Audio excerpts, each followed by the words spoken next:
Students, आप सभी का KD the math tuber channel में स्वागत है। आज हम एक इंटरेस्टिंग टॉपिक लेके आए हैं जो कि कई बच्चों की क्वेरी आई थी कि सर जो सीबीएसई के एग्जाम कैंसिल हुए हैं, अब उससे जो परसेंटेज बच्चों की आएगी वो किस हिसाब से आएगी, क्योंकि रिजल्ट की अनाउंसमेंट हो चुकी है। आपको पता है 10 से 15 जुलाई के बीच में रिजल्ट है। तो ज्यादातर जो सीबीएसई और आईसीएसई के जो स्टूडेंट्स हैं, अब उनमें यही कंफ्यूजन बनी हुई है, जैसे किसी ने पूरे पेपर दे दिए या किसी ने 5 पेपर दिए, किसी ने 3 दिए, किसी ने एक ही पेपर दे पाया, कोई रेयर केस में, है ना, या कई जगह ऐसा है कि कोई एग्जाम ही नहीं लगी। तो अब ऐसी सिचुएशंस में सीबीएसई इन सब मैटर्स को कैसे देखेगा और स्टूडेंट्स की परसेंटेज के लिए क्या रूल बनेगा, और जो सुप्रीम कोर्ट का भी इसमें एक डाउट आया है, वो डाउट क्या है मैं उसके बारे में भी आपको बताऊंगा। सबसे पहले अपन चलते हैं, जो सीबीएसई का नोटिफिकेशन आया है कि जो बच्चों की परसेंट बनेगी, जो कि सबसे ज्यादा जो कंसेंट है वो इसी पॉइंट पर है। तो मैं आपको बताता हूं कि किस बच्चे की परसेंट कितनी बनेगी, उसी हिसाब से आप अपनी इवेल्युएशन एक अकॉर्डिंगली कर लीजिए। चलिए, तो सबसे पहला अपन देखते हैं 10th का मैटर। तो 10th के मैटर में क्या है कि जितने भी पेपर आपने दिए हैं बस उनके हिसाब से आपको असेसमेंट मिलेगा। वह अभी आपको वो चार्ट से समझाऊंगा, और इसमें कोई ऑप्शन नहीं है। अगर कोई स्टूडेंट ने जैसे 3 पेपर दिए हैं तो उसका 3 पेपर के हिसाब से ही रिजल्ट बनाया जाएगा। किसी ने 4 दिए हैं, 5 दिए हैं, 6 दिए हैं, यानी उसको कोई री पेपर का कोई ऑप्शन नहीं मिलना है, या एक भी पेपर नहीं लगा है तो भी उसे पेपर देने का कोई ऑप्शन नहीं है। जबकि 12th क्लास में ऐसा है, 12th क्लास का स्टूडेंट अपनी परसेंट से जैसे सेटिस्फाई नहीं होता है, तो वो जब ये कोरोना का पेंडेमिक थोड़ा कम हो जाएगा, जब थोड़ी पोजीशन नॉर्मल हो जाएगी, तो जो है वो एक री अप्लाई कर सकता है जब भी सीबीएसई का नोटिफिकेशन आए तब, और वो अपनी एग्जाम के लिए दोबारा दे सकता है ना। उसका सीबीएसई अलग से फॉर्म लेगा। तो यहीं पर सुप्रीम कोर्ट की जो पॉइंट है वो यहीं पर है। सुप्रीम कोर्ट को जो डाउट है वो यहीं पर है, और उन्होंने गवर्नमेंट को इसके लिए नोटिफाई भी करवाया है कि भाई जैसे कि कोरोना का क्या है कि ग्राफ सब जगह सिमिलर नहीं है। तो वो ये देख रहे हैं कि जैसे मान लो अभी दिल्ली महाराष्ट्र में कोरोना के केस ज्यादा हैं, जबकि कई जगह जो है वो ग्रीन या ऑरेंज जोन है। तो वहां फिर किस हिसाब से सीबीएसई बोर्ड कब किनकी एग्जाम कराएगा, या पूरे इंडिया में एक साथ कराएगा या इन स्टेट्स में अलग अलग होंगी, उसका अभी क्लियरी पिक्चर जो है वो क्लियर नहीं हुआ है। तो यहाँ पर सुप्रीम कोर्ट ने गवर्नमेंट को ये भी दिया है कि आप इसका भी बिल्कुल क्लैरिफाई करके दें कि ये किस तरह से आप आगे चलकर इसको क्लियर कराएंगे। चलिए, तो अब मैं पहले आज की बात कर लेता हूं कि जिन स्टूडेंट्स ने अब तक एग्जाम दे दी है उनका आप आगे क्या होगा। तो इसमें मैं आपको 5-6 केस दिखाता हूं, ये 10th और 12th दोनों पर ही डिपेंड करेंगे। चलिए देखते हैं। तो केस नंबर 1, तो यहाँ बोर्ड पर आपके सामने एक केस 1 है। जिस स्टूडेंट ने 6 एग्जाम पूरी दी हैं और सपोज दैट उसके ये 6 सब्जेक्ट में उसके ये मार्क्स आए हैं। अब जैसे 12th में कई स्टूडेंट्स के जैसे 5 सब्जेक्ट होते हैं, तो वो 5 सब्जेक्ट का उसी हिसाब से निकाल लेगा, यानी वो एवरेज निकालने के लिए 5 से डिवाइड करेगा। और अपन 10th का केस डिस्कस कर रहे हैं तो अपन 6 से डिवाइड कर रहे हैं।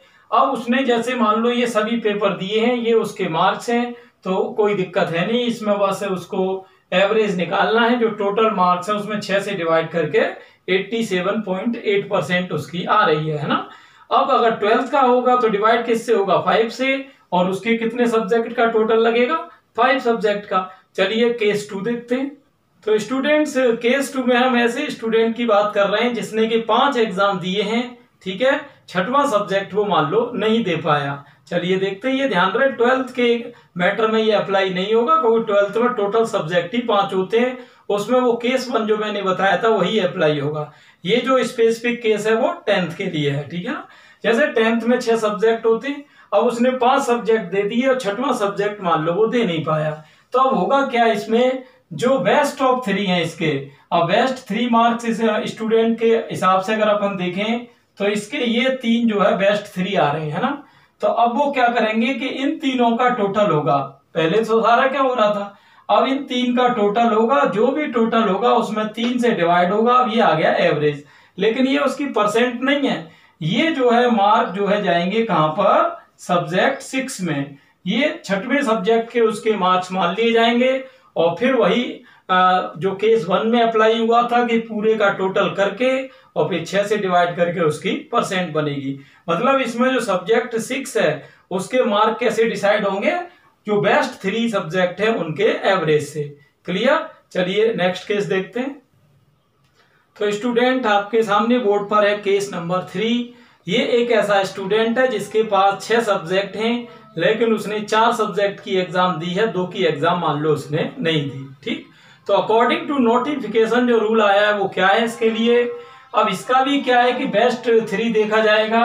अब जैसे ये बेस्ट 3 है, ठीक है ना। अब बेस्ट 3 में इसके मार्क्स मान लो आए 267, आप ये ऐड कर सकते हैं, ठीक है ना। ये इसके मार्क्स आए कितने, 267। अब इसमें 3 से डिवाइड करके 89% हो रही है, लेकिन पहले की तरह ये भी इसकी फाइनल परसेंट नहीं होगी।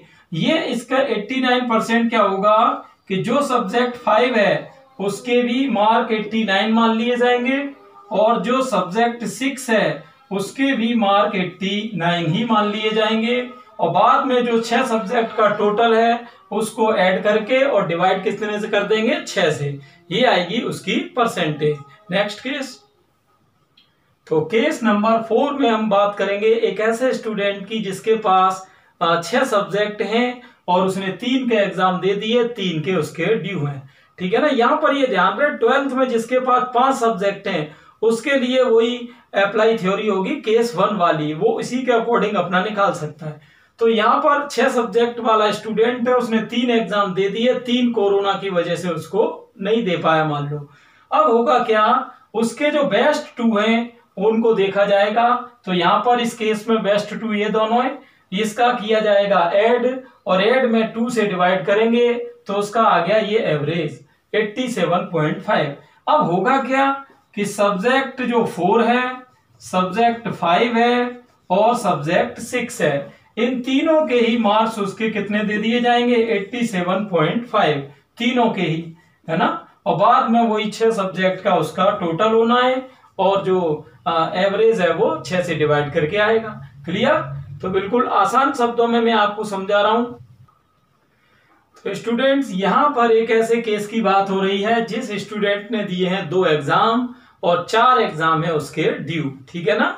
यानी उसके पास सब्जेक्ट तो वही 6 हैं लेकिन एग्जाम उसने दिए हैं 2 जिसमें मान लो उसके 80 और 90 मार्क्स आए हैं।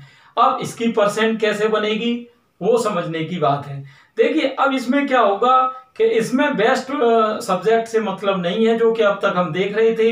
इसमें क्या होगा कि इसका इन दोनों का एवरेज ले लिया जाएगा और प्लस इसमें जो उसके प्रोजेक्ट के मार्क्स हैं प्लस प्रैक्टिकल के मार्क्स हैं और जो इंटरनल के मार्क्स होते हैं वो सब जो है ऐड करके जो टोटल का एवरेज है फिर इसी कंडीशन में उसका वो निकाला जाएगा, है ना। यानी यहां पर केवल उसने जो मार्क्स दिए हैं जो अपीयर्ड जिनमें हुआ है केवल उनसे ही लेना देना नहीं है, बल्कि इसमें प्रोजेक्ट, प्रैक्टिकल और इंटरनल असेसमेंट जो है उन वो भी इसमें जो है अपनी वैल्यू रखेगा। इन सब का एवरेज निकाल के उसकी परसेंटेज बनेगी, ठीक है ना। चलिए नेक्स्ट केस। तो स्टूडेंट्स यहाँ पर एक रेयर केस है, वैसे ये सिचुएशन बहुत ही कम स्टूडेंट्स के साथ है। जैसे कि दिल्ली में क्या है कि वो दंगे वगैरह हुए थे या और कोई रेयर केस में किसी स्टेट में बाई चांस कोई ऐसा हुआ हो, वरना ऐसा रेयर केस है ये। फिर भी अपन एक बार इसको डिस्कस करते हैं। तो जैसे कोई स्टूडेंट है उसके पास सब्जेक्ट है वही 6 और मान लो उसने एक ही एग्जाम दिया है और उसमें उसके जैसे कुछ मार्क्स आ गए, ठीक है ना, एक एग्जाम दिया था। अब इसकी परसेंट कैसे डिसाइड होगी, तो इसमें वही 2 एग्जाम वाला फॉर्मूला काम करेगा। इसमें ये इसका 87 जोड़ लिया जाएगा प्लस इसके जो प्रोजेक्ट के मार्क्स हैं प्लस इसके भी जो प्रैक्टिकल के मार्क्स हैं प्लस इसके जो है आपके इंटरनल मार्क्स हैं, ठीक है ना।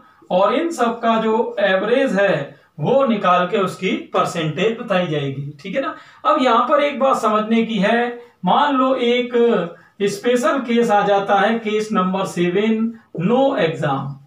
जैसे कि मान लो कोई स्टूडेंट है उसने एक भी एग्जाम दिया ही नहीं है, तो फिर उस केस में क्या होगा कि अब ये वाला केस हट जाएगा, फिर उसके प्रोजेक्ट, प्रैक्टिकल और इंटरनल असेसमेंट के हिसाब से उसको मार्क्स दिए जाएंगे, है ना। अब यहाँ पर ये तो हुई मार्क्स की बात। मेरे हिसाब से इसमें कोई कंफ्यूजन नहीं होनी चाहिए। अगर फिर भी स्टूडेंट को कंफ्यूजन है तो वो थोड़ा सा इसी वीडियो को रिपीट 1-2 बार करके देखेंगे तो उनको सारी कहानी जो है समझ में आ जाएगी। अब इसमें दिक्कत यहाँ पर क्या है, जैसे कि कई स्टूडेंट्स कह रहे हैं, यहाँ पर 2 तरीके के स्टूडेंट्स की प्रॉब्लम है। एक तो ये कह रहे हैं जिन्होंने मान लो ये एग्जाम दिया ही नहीं, और वो ये कह रहे हैं कि हम तो बहुत अच्छा कर सकते थे। तो उनको मैं ये बता दूं कि सीबीएसई जो है इस बार मार्क्स में कोई कंजूसी बरतने वाला नहीं है। अगर आपने 90% का सोच रखा था तो आपको 90 से एबव भी परसेंट मिले हैं। जब आप ये एग्जाम जब मार्क्स आएंगे तो आप ही इसको देख के खुद ही चौंकेंगे। कैसे, मान लो आपके 90% बनने तो इस बार 95, 93 बनेंगे, क्योंकि वो इंटरनल, आप जानते हो इंटरनल प्रैक्टिकल प्रोजेक्ट में ऑब्वियसली मार्क्स ज्यादा ही मिलते हैं स्कूल में। तो जब उनका एवरेज देखा जाएगा तो आपकी परसेंटेज ऑब्वियस बढ़ेगी। अब जैसे कई स्टूडेंट्स ऐसे हैं जो ये सोच रहे हैं कि हमने तो एग्जाम दे दिए सारे और इन्होंने एग्जाम नहीं दिए तो इनकी परसेंट तो वैसे ही ज्यादा बन रही है, और हमने एग्जाम भी दिए और फिर भी हमारी कम बन रही। तो भाई उनके लिए ये है कि इसमें कोरोना के मैटर्स में क्या था, आपको मालूम है कि हर स्टेट में ये अलग अलग था, और डिसीजंस जो भी है स्टेट गवर्नमेंट सेंट्रल गवर्नमेंट के इस बार अलग अलग सब जगह चल रहे थे। तो इस बार जो है, जो ही आपने जैसा भी किया है अपनी कैपेसिटी के हिसाब से आप उन मार्क्स को एक्सेप्ट करें। और फिर भी अगर जैसे आप 12th के स्टूडेंट हैं और आपको ऐसा लगता है कि आपकी 90 बननी चाहिए थी और मान लो सीबीएसई ने आपको 80 दी है, तो आप रीअप्लाई कर सकते हैं।